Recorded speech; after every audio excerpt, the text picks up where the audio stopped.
Ladies and gentlemen, welcome aboard the Pilot Lawyer Podcast. Thank you for your attention while this important legal information is reviewed. What you hear should not replace consultation with an attorney and should not be considered advice for your situation. On behalf of the Pilot Lawyer and your entire crew, it's our pleasure to have you aboard. Welcome, aviators, to the Pilot Lawyer Podcast with us, the Ison Brothers at the Ison Law Firm. You're here with us as we navigate the FAA medical certification process for pilots and those who want to become pilots. In this podcast, we loosen our ties and try to have a good time with an often frustrating subject. We frequently say around the office, if you don't laugh, you cry. So whether you're laughing at us or with us, join us, brothers, as we discuss the fascinating world of FAA medical certification. What's the topic du jour? Well, it's going to be how to deal with annoying coworkers who ruin a perfectly good intro. Alex. I didn't realize it was going to make the noise. It's never made the noise before. Annoying coworker, brother. It's all one and the same. You're still making noise. This chair's defunct. It's like you're a hypothyroid. Yeah, always causing problems.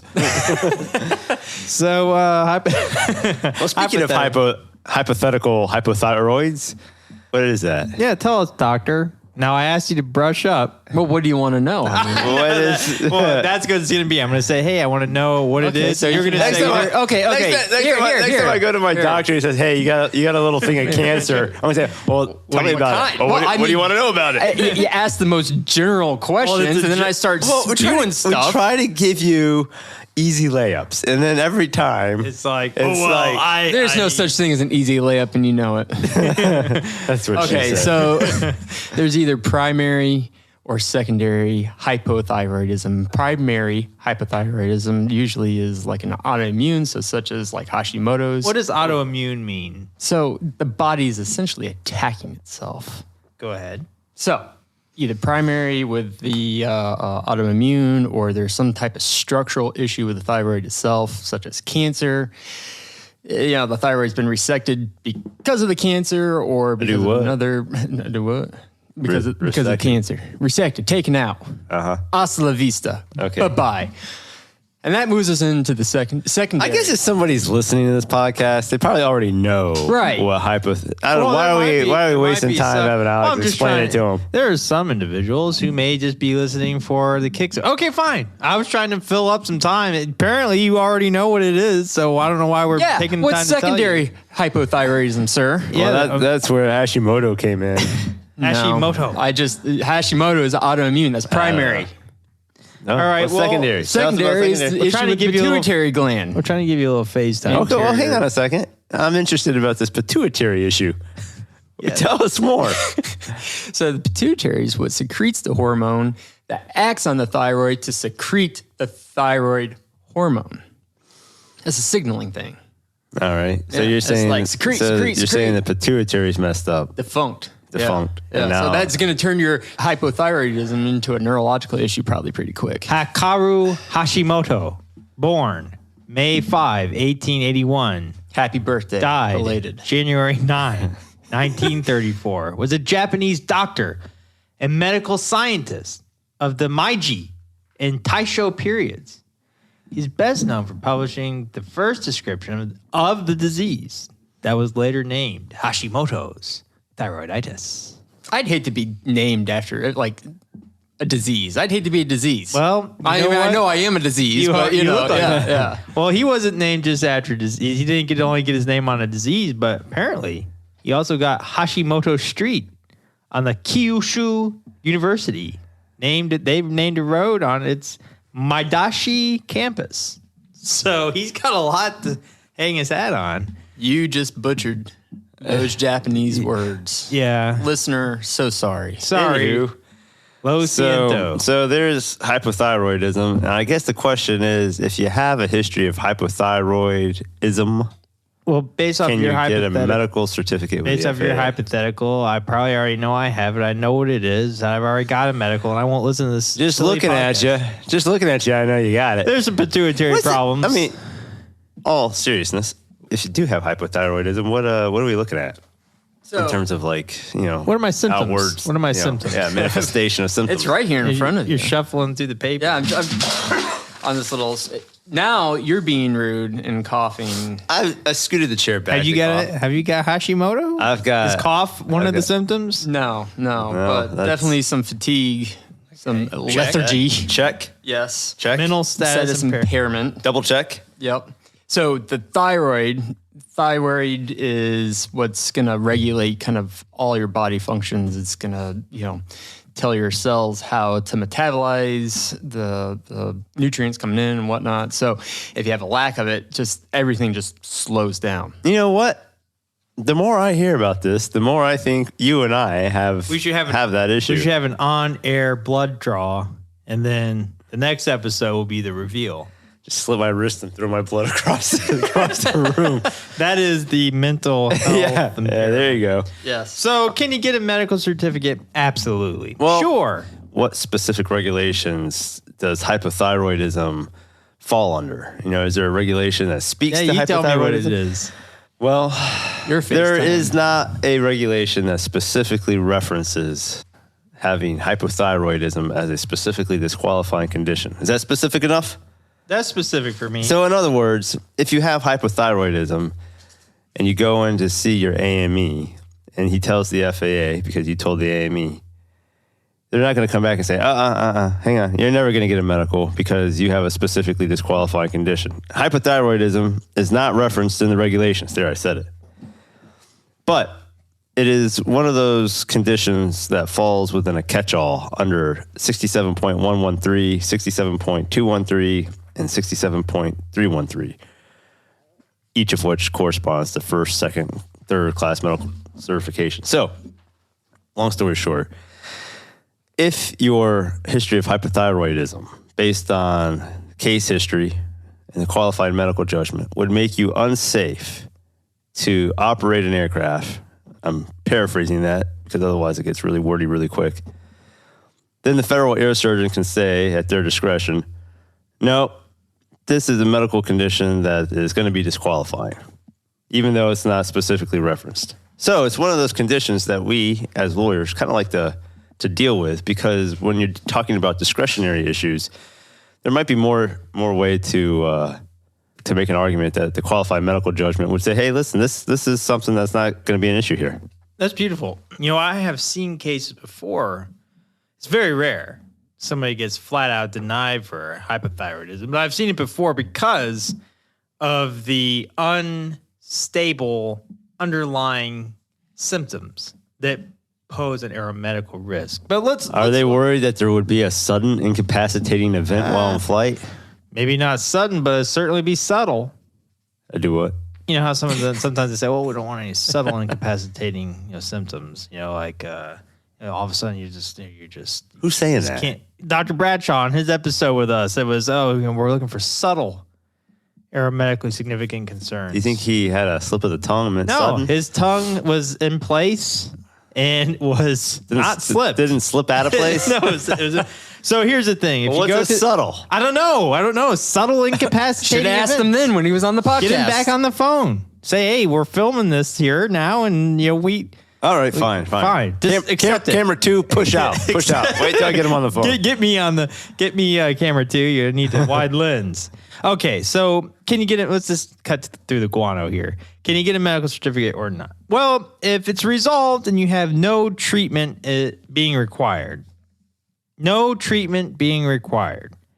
the AME, Aviation Medical Examiner, is able to determine through history and exam, that no treatment is necessary, you have no symptoms, none of those subtle symptoms, and no clinical concerns, the AME can issue. Now let's walk through that phase. How am I going to get to this step where the AME issues the medical certificate, considering I had no treatment, no history, concerning history, and so on and so forth? Well, it's like being What am I going to do? It's You're like going to take being all your married. documentation with you to your visit. That's what you're going to do. You got to put your wife at ease, right? You got to put your wife at ease before you drop the big question on her, right? So like, hey, listen, I want to go buy this airplane. Well, you can't just spring it on her, right? She's going to say no.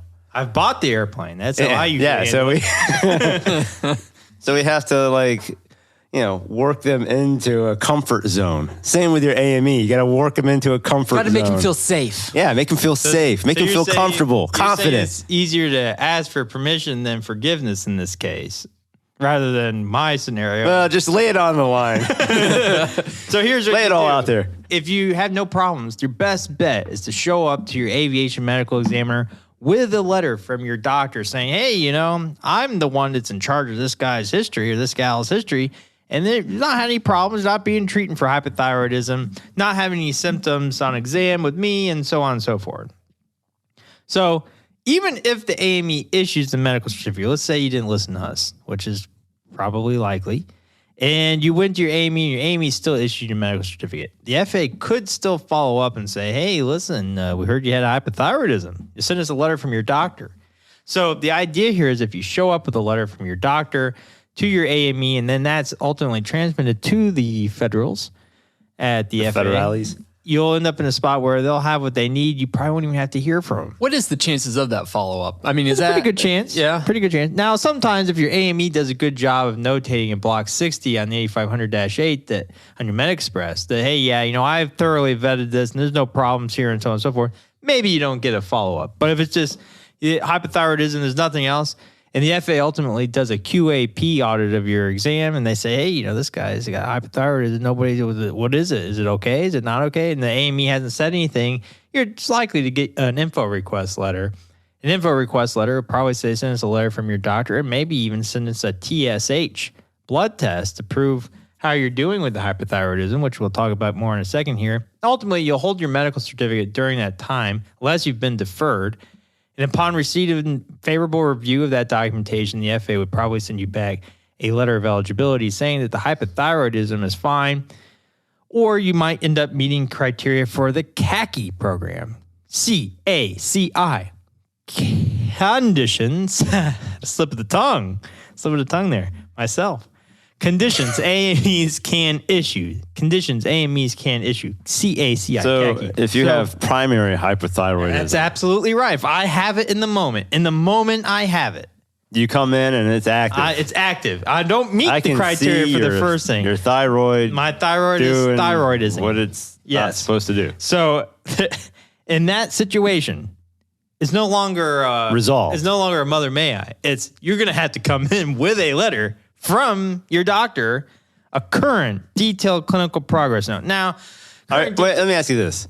Do you think even if you have resolved hypothyroidism and it doesn't require you to come in with anything per se? I just said. I know. And I'm setting this up. I'm setting up the question. So pay attention. laying it up? Yeah. And getting yelled at. It's a layup, okay? You have resolved hypertension. Is it advisable, you think, or hypothyroidism? Jeez. Sorry, jeez. I'm not feeling good. Resolves hypothyroidism. Is it probably advisable to just come in with what they would want to see on a CACI anyhow? Yeah, this is going to be the same info. Has your FAA medical certificate been denied? Are you concerned you may not be able to get a medical certificate from the FAA? Are you at risk for FAA action for failing to report your medical history appropriately? Call the pilot lawyer at 1-855-FAA-1215 to discuss your options for getting the FAA to issue your medical certificate and get you flying. We are happy to evaluate your case and discuss with you a plan for presenting your case to the AME or the FAA. Aviation law is all we do, nothing else. Well, if I'm walking in with the letter, you want to just, no matter what the letter is, you want to just have the same stuff on it. What is that letter? Yeah. Right. Is there some kind of layup? Yeah. There's a layup here.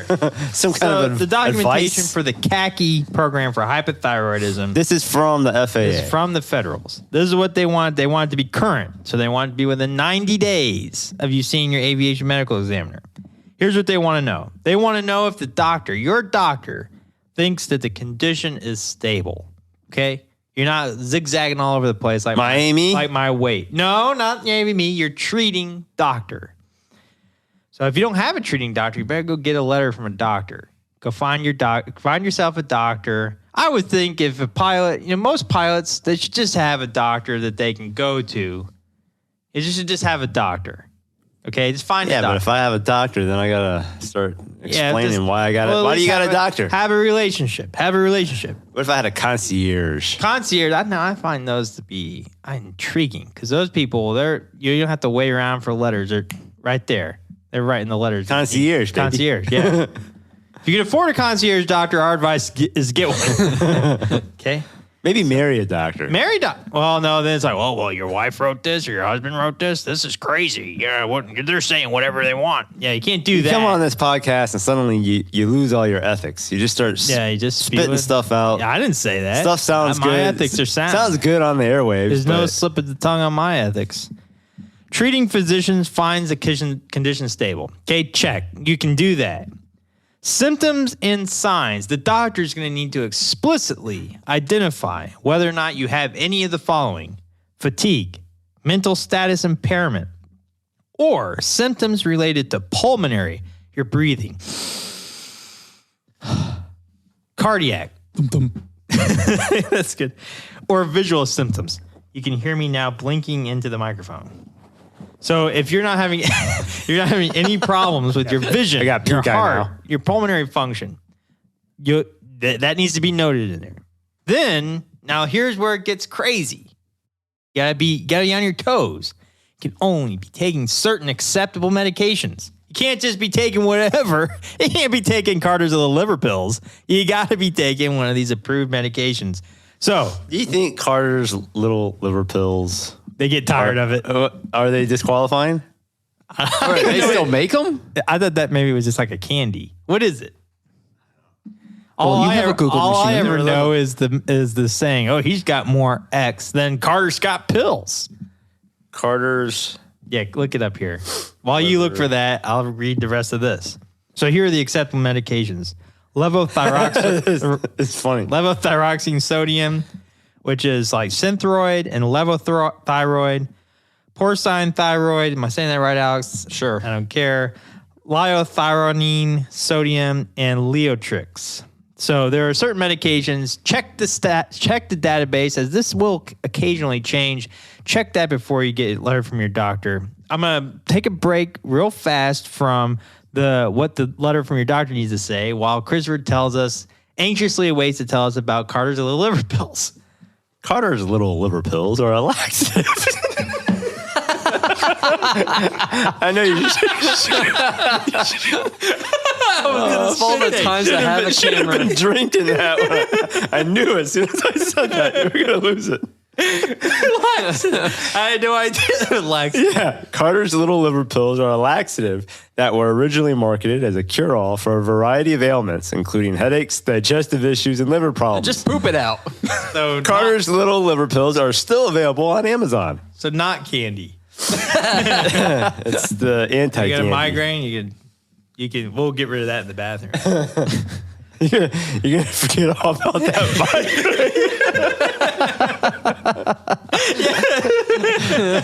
migraine. All right. So in addition to all that, you have to have the doctor needs to get a fresh blood draw. A fresh blood draw. I was still thinking about Carter. Poor Carter, you know. You were talking about Hashimoto having something named after him. Think about Carter. This sounds like a fake laugh. Anyhow, so you gotta have. So you have to have a blood draw of a TSH, and your value must be less than 10. It can be 9.9, but it can't be 10 or higher. Alex, Yeah. tell us what a TSH is. So TSH is the thyroid stimulating hormone, which is released from the pituitary. So if that's way high, that's meaning that, the thyroid isn't pumping out enough of the hormone. So the thyroid's having to work overload to, hey, release. So that's why if it's super high, that can be indicative of primary hypothyroidism. So if you take this with you to the AME and everything meets us up to snuff, right? Check. AME can issue the medical certificate. When can the AME not issue the medical certificate? And you should go check out some Carter liver pills. You won't need Carter liver pills if you're deferred. Well, if it's symptomatic, if you got a symptomatic gonna be a problem. thyroid giving you troubles, Well, Let me ask you that's this. going to get deferred. Would I go to the AME if I was having some? What would your recommendations if somebody called up and said, "Hey, I've got symptomatic hypothyroidism, but my medical is due next week. What should I do?" Well, I don't think you're going to be getting a medical if you walk in there and say, "Hey, listen, I got a symptomatic thyroid." So it would be best, in my opinion, to get that thyroid under control ASAP if you need to go get a medical. Or maybe there's a possibility of transitioning to basic med, for that individual. Depending on what you're doing. Depending upon what your operations are. But I mean, if you got to go, if you got to go fly everyone around, on a scheduled, carrier, well, then you're going to need. It's not to say that you should go fly basic med if you're having aeromedically significant problems. Yeah, you still have to abide by 6153, which is the regulation that requires you to self-ground during a known medical deficiency if it would make you unsafe to operate. Absolutely. So, I mean, I guess the question, that's a self-assessment. That's never one that we can really provide advice on, other than to say, well, probably the safest way for us to give advice is, well, you need to self-ground. But it is a self-assessment, right? So that's correct. So if you're symptomatic, or if you have a TSH of 10 or higher, or you have central hypothyroidism. Alex, do you know anything about that? Central, it suggests that somewhere between the pituitary and the thyroid is central. Yeah, and it's gonna require evaluation by an endocrinologist. And now, why would we have? And what does an endocrinologist do? What is that? I know. Well, then you tell us. I want to know. Let's hear it. It's the doctor that checks out the endocrinology. Go ahead. So they primarily deal with kind of the hormone system within the body. So you know what? That's amazing. Yeah. He read that almost as though it was off of Google. Is that right? Well, he's I don't have him in hand. A doctor who specializes in the diagnosis and treatment of hormone-related diseases and conditions. Well, if you have central hypothyroidism, they want an endocrinologist to come in and say, "Hey, listen, this isn't caused by something else." Wouldn't you probably already have an endocrinologist? Maybe. I don't know what you've done. You're listening to this podcast, so your life choices are already questionable. A lot of the thyroid issues are really handled by primary care doctors, unless it's just like an extreme case, I would say, venture a guess. This person that is listening, seeking out any information they can get, is an extreme case, okay? So let's say they need they got an endocrinologist and they're trying to find out is there something that's causing the central hypothyroidism? That's going to be potentially the FAA's next question. Is there something causing it? And what's the status of that condition? So gotta look for that. They're going to want a letter from your endocrinologist. They're going to want labs. Within 90 days, going to want that TSH. They might want any other lab already performed, right? They're not saying go get it. They're saying if you've done something like a T3 or a free T4, pop that in there for us. You're probably, though, going to have to tell them about that anyhow. It's already going to come. It's going to come out of question 19. It's going to be like gravy. If you've been within the last 3 years. Whoa. Yeah. And then imaging. Okay, imaging. Again, if you've had imaging, MRI, CT, ultrasound, X-ray. Why would they take an X-ray to look at my pituitaries?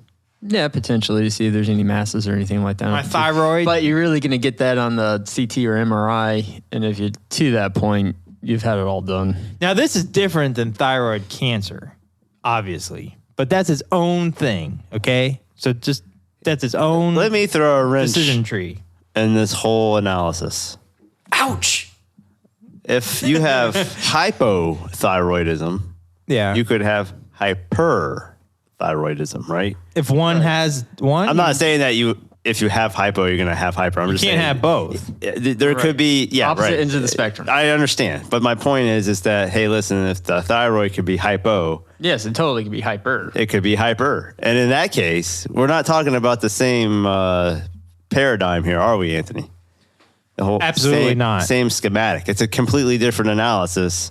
Eventually, you're still under the general disease regulations, the 61 or 67, 113, 213, 313. But as far as what the FAA is going to want to see, whether or not the AME can immediately issue on the spot if it's resolved, or if it's like a situation like the khaki.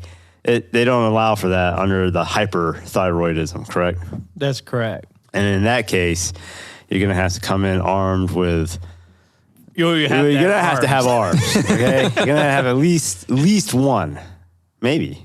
Maybe not. I don't know. We had that one podcast where the armless So pilot. you may just put it in your teeth and come on in, but you're gonna need to for hyperthyroidism. You're gonna have to have. Not only are we gonna lose listeners, but There's going to be lawsuits. For sure. The point is, defamation maybe Big Dental will come in and appreciate that.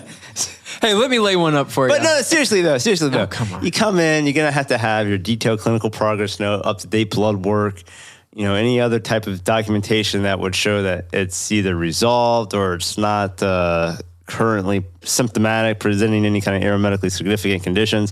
Give that to your AME. He's going to then have to transmit that to the FAA and defer your application if it's hyperthyroidism. There's no walking out of there, my understanding, based on looking at the guidelines, that you're walking out of there with that's right, with a medical right there on the spot. Yeah. Right.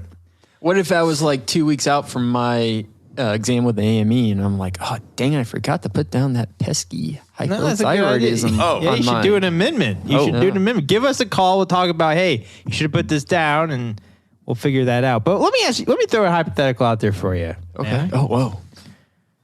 Let's say if you could never do one of those again, that'd be fine. What? Whoa, wow. Yeah. Let's say That's my me. doctor.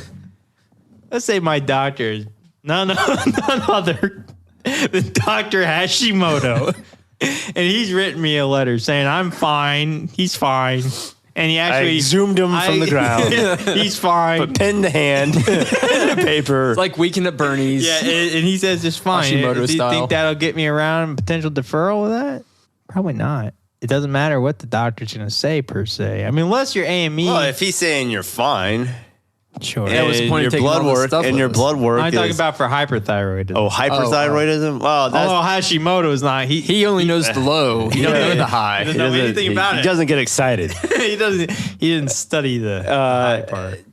No, because if you go in there with hyperthyroidism, even with a detailed clinical progress note, it doesn't matter if it was Hashimoto or God himself. Let me ask They're you going to this. say, "Hey, listen, you're going to get deferred until we look at it. We'll be the determining factor." What's the difference between? They probably got Hashimoto working at the FAA. So what's the difference between the words? Forget about the conditions, okay? Probably Forget about Hashimoto. What is the difference between the words between hypo and hyper? I always get that kind of like, it's always a little bit scrambled. Hyper is, it's always a little scrambled. Too in my head. much. Hyper is too much, and hypo is too little. Okay, on that thought. Hyper, high. Hypo. With the hypo, the idea is we don't want your TSH to be too high. We don't want it to be over 10. Right. So Because that means the pituitary's working too hard, secreting too much hormone. that was me And seeming like and the thyroid's not secreting enough. it's not working enough. Correct. Yeah. Yeah. Two different structures. So is your pituitary being hyper I see. So the Pituitary is being hyper. when you have a hypothyroid? So if I'm hyper, my pituitary is not working hard enough. That's gonna be a hypo. And my thyroid's just working like it's Or it working. might be working. The pituitary might be working fine, but it's just pumping out too much. Yeah, well, you live and learn.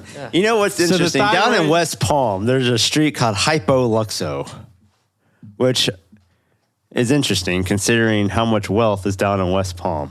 Hypoluxo. So But I'm low. not Hypoluxo.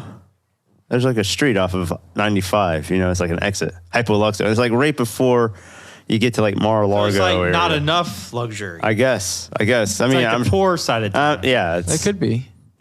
And that's probably just regular people. It's too many- It's you and me. Too many people on cars with little liver pills. Well, it looks like we're coming in for a hard landing. Going in hard. The runway is rapidly approaching us from both distance and elevation. And we got any parting thoughts as we disembark mid?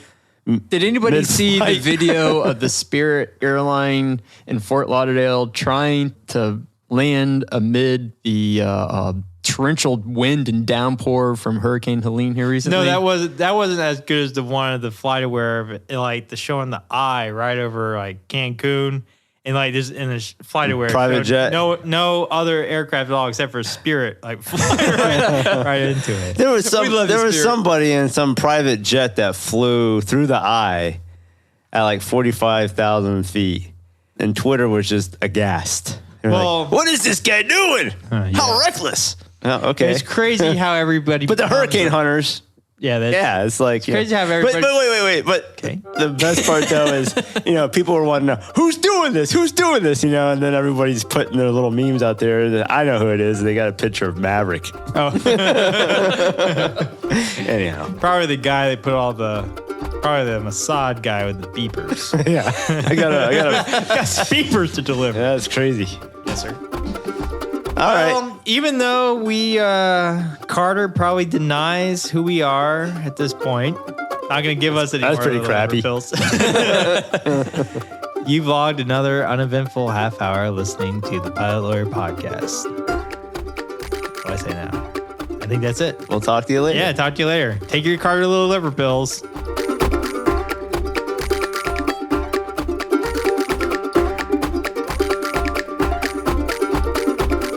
This is the podcastfactory.com.